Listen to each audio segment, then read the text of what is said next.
Hello, welcome to part 2 of our Lili Basics Guide. Reminder that this is game version 4.2. In this part, we're going to talk more about strategy and go over some basic game plan elements, which will build on the essential tools we already went over. Don't forget about all the resource links I mentioned in part 1. Those may be very useful to you, especially if you are brand new to the game. I've included those once again in the video description below. Enough of that, let's get going.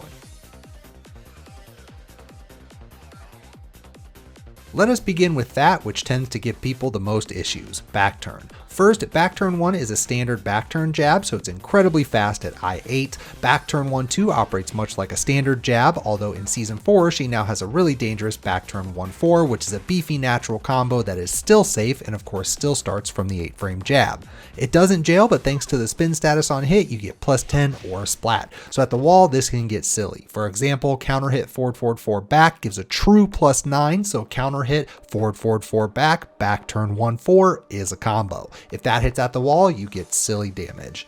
Next, back turn 2 and 1+2 are your most common mids. The latter is a quick double mid launcher, -10 on block, but forces crouch, making it mostly safe, so it's easy to see why it's good. Back turn 2 is a safe mid counter hit launcher that has at least some tracking, and it's still quick at I14. It will also knock down splat on regular hits, so at the wall, you're actually getting better risk versus reward than back turn 1+2. Your only other two unique mids are back turn 4 3+4 and back turn 3+4 2, but these can come with considerable risk, so you'll typically use them as crush moves once in a while. Back turn 4 for the highs, back turn 3+4 for lows. Otherwise, you always have the generic back turn hop kick, which is a faster, slightly safer version of a normal hop kick, so it can come in handy in the clutch. For lows, you can start with your back turn toe kick, which is just a better version of your generic toe kick, so faster, safer, and better frames. Back turn down 3 is another low poke, still in that unseeable range at I17, also has good actual range with a mid follow-up for both cover and as a combo on counter hit.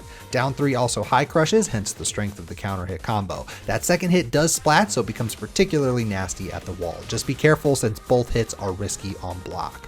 You do have a big knockdown low in back turn down 3+4, which both high crushes and is homing, so very useful on those two fronts. It comes with considerable risk on block though, and it is slow, which is especially problematic since none of your back turn moves are the same speed, so it's tough to use as a mix-up tool against strong defensive players. Your best bet there is maybe back turn 4, which is only a couple frames slower, or you can try delaying back turn 2/1+2 and see how they react. The only other move worth noting is back turn 3, the generic high kick. Don't sleep on this move, it's super quick at I10, safe, and will knock down splat on hit, making it really good at the wall. Now to use back turn, we'll start with transitions. You can manually transition with back 3+4, but it's not particularly fast, so be wary of that. At close range, down 1-2 back is money since it'll take you to back turn with +3 off a low, which is really strong. At long range, down forward 3+4 is common since at worst it's -4, but at range you'll typically be around -2, and you have that second hit for cover to give you some of that back, but it's also a launcher. Back turn 2-1 back is another common option for close range and mid range, since although back 2 has crap range, the back 2-1 moves her forward quite far. It's only -4 on block and a massive +7 on hit. However, you can also go into crouch dash with back 2-1 forward or simply finish the string. So that string versatility helps you get those frames back. And then of course you have forward 4 back, another way to get there from a low, and again with big plus frames. Again, just note that on block, going into back turn makes this launch punishable, so there is tons of risk there. But we already mentioned the counter hit combo, so the reward is there too. Beyond that, you can try to get crazy with things like standing 3, up forward 4 back, or crouch dash 1 back, but these won't give you much in terms of plus frames on hit, yet still come with considerable risk. On a final note for back turn, there are some okie games that you can try to play with it. You'll sometimes see Lili's end combos with down forward 3+4, 3+4, and then go for a mix between back turn 1+2 or back turn down 3+4 or down 3.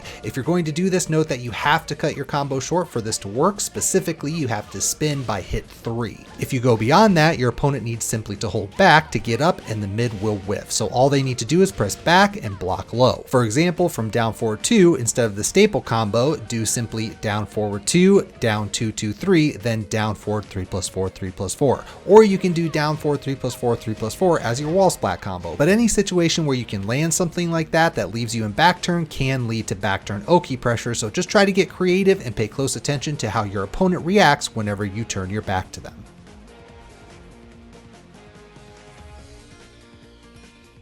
Lili's other stance is her crouch dash, sometimes called do glide, which is the traditional quarter circle forward input. Strictly speaking, there's not much to it. You have no crouch dash low, so it's not great for mix-ups. Instead, you'll typically be leaning on 2 moves. Crouch dash 1-2 is a rangy mid-mid natural combo that does a ton of damage and will knock down splat, so you'll see Lili sometimes do an empty crouch dash at range, waiting to confirm a whiff punish with this. Both hits are unsafe, but the second hit will launch on counter hit and can be delayed, so it's decent cover for the first hit. The other common option is crouch dash 3+4, which is an extremely quick homing attack that's +6 on block and gives a big spin state or splat on hit. Both hits are high, but thanks to its speed, it's super good for pressure. Just be careful since it doesn't have the best range, so you'll need to use the forward movement from crouch dash sometimes to make sure it doesn't whiff. If you want another homing option, crouch dash 2 is a safe mid with a bit more range than crouch dash 3+4. It's not that much slower, although it doesn't offer much in terms of reward. Crouch dash 2-1 does exist and is a natural combo, but it's not safe, and the reward isn't that much more than just doing crouch dash 3+4. Now, that's actually the end of the unique crouch dash moves, but like all other traditional crouch dash characters, she has the fake crouch dash, which you can do as down, down, forward. This gives you the crouch dash animation, but takes you immediately to full crouch, thus giving you access to your full crouch while standing moves from crouch dash. By far, your 2 most useful options are going to be while standing 4 and full crouch down forward 1. Both are safe mids, the latter being a knockdown splatting power mid, while standing 4 is your I-11 check. Lili's while standing 4 is neat though, in that despite being safe, it has some bad frames on block, but it gives a knockdown on hit. At the wall, you get a mini combo from this, and even out in the open, down 4 can sometimes still catch in the air, so it's really strong. You can also do it as crouch dash 4 rather than having to do the fake crouch dash. Otherwise, you do have 1 low in full crouch down forward 3, which has nice range, does give nice frames on hit, and a launch on counter hit. However, it's not particularly fast, and everything else from full crouch while standing and crouch dash are way faster, so you don't have anything good to mix it up with unless you cancel the crouch dash. Still, it high crushes, and you can do it instantly as down down forward 3, so it's easy to use in that respect. The only other worthwhile move to mention is while standing 1-2, which is a safe I-13 mid-high natural combo. It does not jail, so there is that risk, but it gives a huge +8 on hit, putting you in a really good spot. While standing 2 and while standing 3 do exist, but you have nothing to mix them up with, so you'll almost always reserve them for punishing unless your opponent is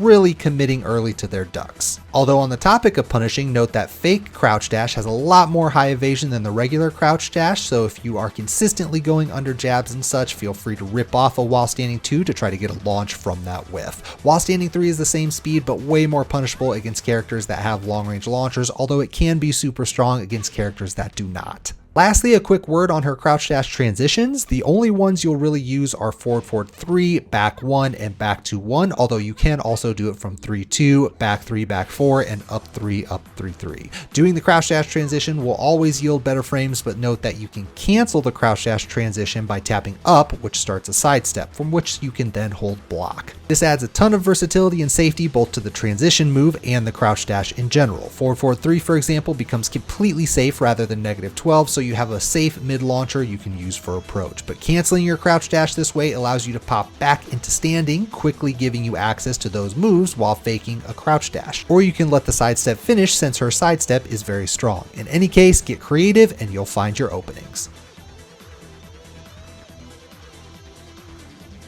Finally, let's talk about how to put all of this together. The interesting thing about Lili is that she has a lot of gimmicky stuff, but she has a solid foundation of good fundamental tools so she can play a good condensed style. For instance, she has 3 usable plus on hit lows in down 3, down 1-2, and forward forward 4, which is extremely rare. 2 of those also give her access to her stances, which is really good. She has down forward 2, a quick rangy mid launcher at only -11, which is also rare, but she also has good versions of generic tools like hop kick while standing 4 and toe kick. Her punishing is also really strong, and she has one of the better side steps in the game, so setting up whiffs for those strong punishers shouldn't be tough. Any of your poke tools should accomplish this. Think jabs, down forward 1, down 3, down 4, and so on. As a side note, it's usually better for her to sidestep or try to use a crush move than it is to do one of her power crushes due to the risk versus reward. So what you can do with Lili is largely going to depend on how much your opponent knows. A lot of her mids are linear, and she doesn't have any true mix-ups that include an unseeable knockdown low, so you'll struggle getting those bigger lows like back turn down 3+4 against players with good timing defense. The more they know about her back turn options will of course limit the efficacy of that stance. It's not uncommon, for instance, for Lilies to try crazy down forward 3+4 pressure to see if their opponent knows how to deal with both back turn and the string itself. If the back turn and string stuff isn't working, it ultimately doesn't matter since she has a strong lockdown kit with moves like down forward 3 and crouch dash 3+4, which can pair well with some strong approach tools. Again, think about forward 4 and down forward 3+4, but also things like forward 1+2 and forward 3. Or you can stick with a simple dash and poke game to set up those whiffs we mentioned earlier. This is important because her weak tracking is definitely an issue, so against strong players, you're likely going to lean into Lili's defensive strength by playing some keep out with moves like forward 4 and perhaps maybe trying to occasionally bait with things like while standing 3, then just watching for whiff punish opportunities. So as always, play patient and deliberate. As always, we'll start by recommending Applay. It's the best quick info resource out there. Once you start to get comfortable with Tekken and you want to pick up a character on the fly, there's nothing better than this. First, Kalak is a French Tekken player, probably the most well-known given that he regularly participates in online events, specifically ICFC. He's also done a Teach Me episode with King J, so you can hear directly from him about the character. Check out his Twitter, but just do some basic YouTube or Twitch searches and you'll find tons of matches. Next, Slovakian player LooneyLili is another well-known Lili player. She also did a Teach Me with King J. It doesn't look like she streams much anymore these days, but plenty of match vids and stream archives out there to watch. Now, a list is never complete without a Korean player. Gura, I believe, is still the go-to Korean Lili player, streams plenty, so you'll find easy, regular content. And lastly, a list is also never complete without a Pakistani player. Again, I believe Ali Qureshi is still the premier Pakistani Lili player, a bit less content out there than the others on our list, but still enough to warrant watching him, especially considering the players he plays against. And as usual, don't take this list as final. There are plenty of Lili players out there, so this list is just to get you started, so search around and you'll find more. This brings us to the end of our guide. The fun of playing Lili is that you have some crazy stuff you can do with back turn and crouch dash, but at any time you can go serious mode and play the spacing and punishing game. Her tracking aside, she's a remarkably safe character with solid risk versus reward. Still, those tracking issues will haunt you at times, so you'll have to play patient to rack up those wins. So keep at it, and I wish you the best of luck in your training. And with that, thanks for checking out this video. Don't forget to like, subscribe, and turn on notifications here on YouTube so that you get alerted when a new video drops. I also have Twitch and Twitter links down below. Lastly, big thank you to our patrons, Tato, Overhaul, XMRT, and Samson. The more support we have, the more resources we can devote to channel content. So again, thank you to those four and everyone that considers supporting the Patreon. Stay safe, and we'll catch you next time.